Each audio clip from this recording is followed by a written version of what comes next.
सबसे पहले तो ज़िला उधमपुर के ज्येष्ठ और श्रेष्ठ और बल्कि वरिष्ठ पत्रकार बंधुओं को आपका सबका स्वागत, आपका अभिनंदन, आप सबका धन्यवाद कि आप सभी इतने शॉर्ट नोटिस में आज आप यहाँ एकत्रित हुए हैं। ना सिर्फ ज़िला उधमपुर, ना सिर्फ बसंतगढ़, बल्कि पूरा जम्मू कश्मीर में एक नई सनसनी पैदा हो गई है कि आज तक पिछले तकरीबन 2 दशक से बिल्कुल शांतिपूर्वक चल रहा ज़िला उधमपुर आज बसंतगढ़ में एक मूवमेंट की वजह से, जिसे कहते हैं, एक डिस्टर्बेंस पैदा हो गई है। और इस डिस्टर्बेंस का थोड़ा सा परिप्रेक्ष्य अगर आप देखें तो 28 अक्टूबर तड़के सुबह 7 और 8 बजे के बीच में वीडीसी संघ गांव है खनेड़ और बसंतगढ़ के बीच में, बिल्कुल जिसके ऊपर चोचरू टॉप है। चोचरू टॉप सेपरेटिंग पॉइंट है। चोचरू टॉप के आगे वाला क्षेत्र जिला कठुआ में, लेकिन चोचरू टॉप पे वहाँ पे जहाँ ढोक है, कुछ गुज्जर, कुछ बकरवाल, कुछ गद्दी लोगों की, वहाँ पे जब संघ की वीडीसी वहाँ पे एक रूटीन गश्त करने जा रही है और उस वीडीजी पे उनके पास वो एक देसी वेपन ही कह सकते हैं, 303 है, एक बड़ा पुराना वेपन है। उनके मुकाबले में 2 ग्रुप हैं आतंकवादियों के, जिनके पास एक बहुत ही एक पेचीदा सोफिस्टिकेटेड वेपन है, ग्रेनेड हैं, शेल्स हैं और एक ट्रेनिंग याफ्ता जिसे कहते हैं लोग हैं। लेकिन हौसलों में हमारे जो वीडीजी मेंबर हैं वो बिल्कुल कम नहीं है। इन्होंने उनको ललकारा और ललकार पे उनकी एकदम धोखे के साथ घात लगा के उन्होंने जो हमला किया, जिसमें एक वीडीजी सदस्य मोहम्मद शरीफ वल्द अब्दुल रहमान, गांव पुनारा, तहसील बसंतगढ़ के रहने वाले थे, उनको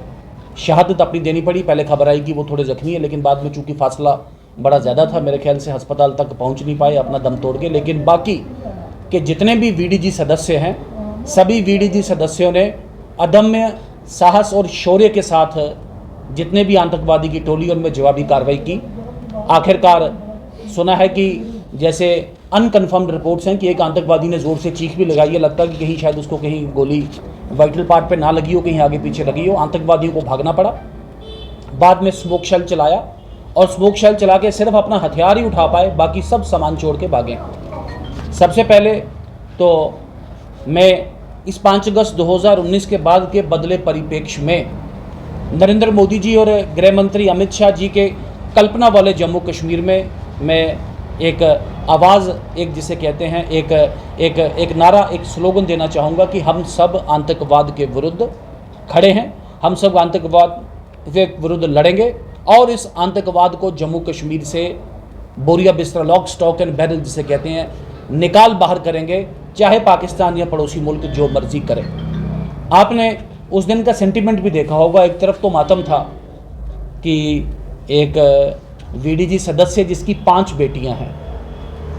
और उन 5 बेटियों का मासूम और उसकी घरवाली, जिनका कोई जिसे कहते हैं एक सहारा नहीं है उनकी ब्रेड एंड बटर का, लेकिन उसके बावजूद भी क्षेत्र में जुनून देखें वीडीजी सदस्यों का, जिनको कोई ट्रेनिंग नहीं, जिनके पास कोई जिसे कहते हैं आधुनिक हथियार नहीं, लेकिन कह रहे हैं हमें आधुनिक हथियार दीजिए और हम इस आतंकवाद के विरुद्ध लड़ेंगे और हिसाब पूरा करना ना, आतंकवादियों से हमें हिसाब देना पड़ेगा और हिसाब पूरा करेंगे। तो इस जज्बे को, इस स्पिरिट को सम्मान करते हैं। आज मेरे साथ यहाँ भारतीय जनता पार्टी के ज़िला के प्रवक्ता श्रीमान विवेक गुप्ता जी हमारे आपके साथ इस छोटे से प्रेस इंटरेक्शन में हमारे साथ हैं। हमारे साथ जो वीडीजी यूनियन है जम्मू कश्मीर में, जिसने एक बहुत बड़ा संघर्ष लड़ा है और आखिरकार सभी वीडीजीज़ को 2 पे बैंड्स में जिसे कहते हैं आज सरकार पेमेंट कर रही है 4,500 और 4,000 के माध्यम में। उसके प्रांत के को कन्वीनर ये भी उस क्षेत्र में गए हुए थे, उत्तम चंद जी नाम है इनका, ये प्रांत के को कन्वीनर है। हमारे साथ ज़िला कन्वीनर, ज़िला उधमपुर के जो कन्वीनर हैं श्रीमान विजय कुमार जी हमारे साथ पीछे बैठे हैं और बाकी भी 2 वीडीजी के सदस्य हमारे साथ आज इस प्रेस वार्ता में। सबसे पहली मांग जो हम आज एक मांग पत्र, एक जिसे कहते हैं, गृह मंत्री जी को आज हम सौंपेंगे। इसकी कॉपी जो मांग पत्र की माननीय राज्यपाल महोदय, माननीय चीफ सेक्रेटरी और माननीय डायरेक्टर जनरल ऑफ पुलिस को हम देंगे। इस मांग पत्र में सबसे पहले साफ और स्पष्ट कम से कम 20 लाख रुपए का एक्स ग्रेशा उस बहादुर, उस दिलेर वीडीजी सदस्य के लिए जिसने देश के लिए, माँ भारती के लिए अपने जानों का, अपने प्राणों का अमर बलिदान दिया है और उसके परिवार के लिए कम से कम एक पक्की सरकारी नौकरी, फिर वो चाहे ही कानूनों को और प्रावधानों को तत्सत करते हुए दी जाए। दूसरा, जितने भी बीडीजीज हैं ये वीडीजी एक जम्मू कश्मीर की जो गेम चेंज हुई है 90s में, आतंकवाद के विरुद्ध लड़ी हैं, चूँकि लोकल हैं, आतंकवाद के विरुद्ध लड़ना चाहते हैं, किसी की सपोर्ट की ज़रूरत नहीं, खुद लड़ते हैं आतंकवाद से। तो इस वीडीजी को और आधुनिक कैसे कर पाएँ, पुलिस, आर्मी और सिविल सोसाइटी के साथ इनका जिसे कहते हैं वो एक जो कोऑर्डिनेशन कैसे प्रॉपर बैठ पाए, इन सभी पे सोच पाने के लिए ये एक सरकार इसमें तय करे। लेकिन इन सब में एक बहुत बड़ा एक मुद्दा है, जैसे मेरे साथ कुछ वीडीजी सदस्य हैं जम्मू कश्मीर पर, विशेषकर ज़िला उधमपुर में बताया गया कि तकरीबन को 300 के पास वीडीजी सदस्य ऐसे हैं जिनको वो गन तो है, जिनके पास खाते में तो हैं, लेकिन उनको पैसे नहीं मिलते, उनको वो भत्ता, वो 4 और 4,500 हज़ार वाली वो जो लिमिट है उसके दौरान उनको वो भत्ता नहीं मिलता। तो दूसरी मांग है कि जितनी भी अनपेड वीडीजी हैं उनको वो अपना वो जो ऑनरियम है, खासकर ज़िला उधमपुर की जल्द से जल्द सरकार, हमें बताया गया है कि यहाँ के ज़िला पुलिस कार्यालय से एक प्रपोजल जम्मू कश्मीर सरकार को गया है, जल्द से जल्द उस पर एक्ट ऑन करके सब वीडीजीज़ को अपना जिसे कहते हैं वो भत्ता दिया जाए। तीसरा, आपके ध्यान में हो कि 1 और 2 जनवरी 2023 ढांगरी का वो निर्मम हत्याकांड, पहले 1 को और फिर 2 को, जिसके बाद सरकार ने एकदम ऑर्डर किया कि हर ज़िलाधीश, हर ज़िला मजिस्ट्रेट अपने अपने ज़िला में नए जो बंदूकों के जो लाइसेंस थे वो इशू करेगा। इससे पहले जम्मू कश्मीर में एक बैन था, नया लाइसेंस सिविलियंस को इशू नहीं हो सकता था, लेकिन 2023 के बाद 24 तक मुझे लगता नहीं कहीं भी ये गन लाइसेंस इशू किया गया। मेरी अनुरोध रहेगा सरकार से और ज़िला अधीश महोदया से पूरे जम्मू कश्मीर में कि जल्द से जल्द जो कानून के फ्रेमवर्क में जो लाइसेंस्ड वेपन हैं वो लेने की आज्ञा, लेने की परमिशन सभी जो इच्छुक हैं, जो एप्लीकेंट हैं, उनको जल्द से जल्द दी जाए, जिससे एक सेंस ऑफ सिक्योरिटी एक पूरे प्रांत में और विशेषकर हमारे पहाड़ी ज़िला उधमपुर में भी हो पाए। इन सब के साथ साथ डिस्ट्रिक्ट पुलिस को भी एक छोटी सी अपील है कि इलेक्शन कमीशन ऑफ इंडिया ने आदेश किया था कि जितने भी जो लाइसेंस्ड वेपन है वो सब थानों में जमा कराए। लोगों ने बिल्कुल एक जिम्मेदार नागरिक होने के नाते वो अपने अपने लाइसेंस वेपन थानों में जमा तो कराए, लेकिन अभी तक उनके पास है नहीं। तो ये जल्द से जल्द वो थाने भी ये जो लाइसेंस शुदा जो वेपन है इसे जल्द से जल्द वापस करें। हमारी यही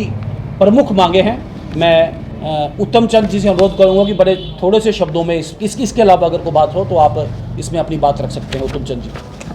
का धन्यवाद करूँगा, जितने भी मीडिया कर्मी आए हैं, ख़ास करके मैं धन्यवाद करूँगा RS पठानिया साहब ने, जिन्होंने जो आज प्रपोजल जो तैयार किया है, तो इसके लिए भी, क्योंकि ये बहुत ज़रूरी कदम उठाने पड़ेंगे। अगर ऐसे नेता हमारे साथ हैं तो मुझे नहीं लगता है कि जो हादसा हमारे साथ हुआ है इस वक्त,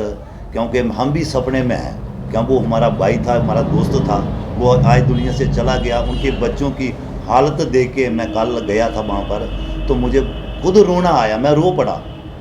जब बच्चों की हालत देखी, क्योंकि उनका एक बेटा था, सबसे बड़ा था, वो 2 साल पहले उसकी डेथ हो गई थी। आज जब मैं उसके घर गया तो मेरी आंखों से आंसू से एक जल वैसा बहने लगा। तो मैं पठानिया साहब से बात की, तो जो इन्होंने कदम उठाया मैं इसकी सराहना करता हूँ। साथ में डिपार्टमेंट की भी कि वो जल्दी इस पर कोई कार्रवाई करें, उनकी मदद करें, ताकि वो उस घर का थोड़ा सा सिस्टम चल पड़े। 1-2 दिन पहले निर्मम हत्या हुई है,